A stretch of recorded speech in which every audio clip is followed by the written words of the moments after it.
Hey guys, what's up? My name's Todd, and today we're playing a little bit of Dark Souls again. And this is somewhat of a tutorial, I guess, on one of the more difficult bosses that I've run into. Havel the Rock, or the Stone Golem. I'm not sure what his real name is, but he drops Havel's ring. And basically he's like this golem dude that wields this gigantic club, and if it hits you, it kills you. To put it bluntly, and no pun intended. But I've tried all different types of stuff on this dude, and I have had zero success for like the longest time. I probably have fought this guy, I don't know, 15, 16 times, maybe. So right now I kind of led him up here because I liked how well lit it was up here. And I'm using a two-handed weapon, and basically the strategy I was going with is kind of baiting him into an attack and then moving out of the way and then attacking him, which is kind of a slow process, just kind of whittling away at him. And before I was trying to like circle around him and get the backstab off, but it just seemed so risky because like his animations are really weird looking sometimes, and it's tough to tell like where he's gonna hit. So I somehow survived that hit. I think it's because I have a decent amount of vitality at this point. And I figured I wasn't going to heal because if he hit me, I more than likely was going to die anyway. And maybe if I healed, I would have beat him that time. But whatever. So, you know, I'm coming down again, and I'm just kind of fast forwarding, obviously, here between attempts. For the sake of time and whatnot. But so I'm going in with the same strategy, but I didn't like up there. Yeah, so instant death, obviously not working out regardless. I actually went on this level thinking that I'd have a little more room to work with. So I was like, I still like the work, you know, the area here to work with, and I just think I got kind of unlucky. So I'm like, I'll just try it again, come in with the same strategy, and it kind of works out pretty decently, honestly. You know, I get a decent amount of damage in with the two-hander, and it's a quick enough attack to where I can reorient myself. But sometimes timing his attacks, like right here he did this juke maneuver, and I'm like, why are you jumping back? So I was like getting ready to hit him, and then he ran up and smashed me. I think the best advice that I could really give for this guy is like try not to be greedy and just really bide your time. Like that, you know, he kind of was reeling. Honestly, I should not have went for an attack there. I don't know why I did. I mean, it didn't get me killed. Me just juking at the wrong time got me killed, but kind of to illustrate some of the difficulty in this game, I wanted to show some of my deaths there. And right now you see me, I'm right outside the room where you respawn. To the right of me at this point is where you come back. Oh, and I got a titanite shard. Titanite? I don't know how to say that. Off of that dude, which is kind of rare. I thought that was kind of cool. But this is the walk back every time I die to this guy that I have to make. It's not that hard, but when you very first make it to this point, everything is so, like, you have to be very meticulous with how you make your way through it. Like, you can't just rush out because you'll get dominated in like 2 seconds.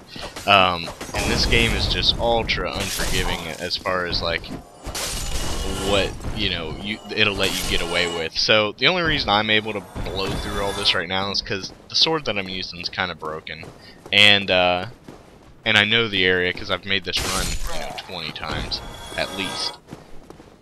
So it's actually not that far off. After I kill these guys, there's this dude with the spear. You gotta wait for him to attack, by the way, in case you I have been having trouble with those guys. I know they're really obnoxious, but I'm at the point now where there's little in the game that I've like come across that actually gives me fear, and there's tons. Every time I see a new monster, I'm like, oh great, what's it do? So on this attempt, I was tired of trying the dodge thing, And so I'm like looking at my inventory, and the shield that I'm using, if you look on the right hand side, kind of in the center, it'll say damage reduction percentage, and the shield I'm using is 93. So when I get hit and I'm using a shield, I absorb 93% of the damage. And there's plenty of shields in the game that are 100%, meaning when you block, it just takes up a bunch of stamina and you take no like actual hit point damage. And I'm like, I know I've used shields on bosses and you still take the damage, but I was curious if this guy was like a boss, like a boss, lol. But so I figured I would use the a shield and see if I can, you know, absorb his hit or not. So you want to stay under 50% of your maximum load capacity. And what that allows you to do is when you do use the roll maneuver and when you're just walking around, you walk faster. Now if you're under 25%, then you're super duper fast. And actually, what I would recommend for this boss if you're still having trouble is to take off all of your equipment except for your sword and your shield and go at it. Because what armor you're wearing does not matter as long as you block with the shield. And if it hits you anyway, you're more than likely going to die immediately. So I decided, let's go with this shield, 100%, you know, damage reduction if I block, and go for, you know, the same attempts basically. I thought I was dead right there, by the way, like where I fell and he was doing like this death from above style attack.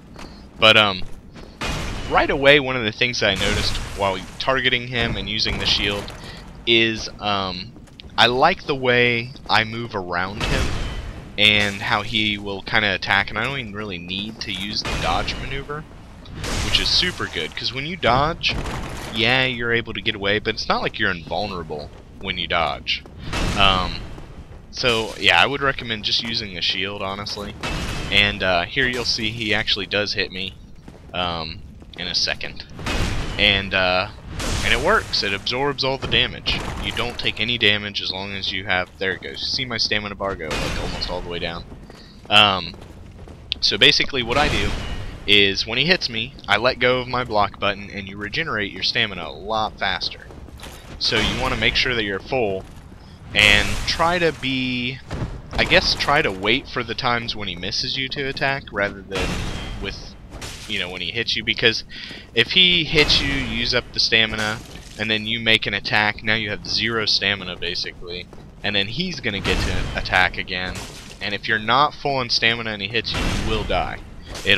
You basically have to have a sufficient amount or you're no good. So definitely be sure that you're playing defense first and offense second, because honestly, I mean, you can do this forever and ever until your shield breaks, which, I mean, that's a ton of durability missing.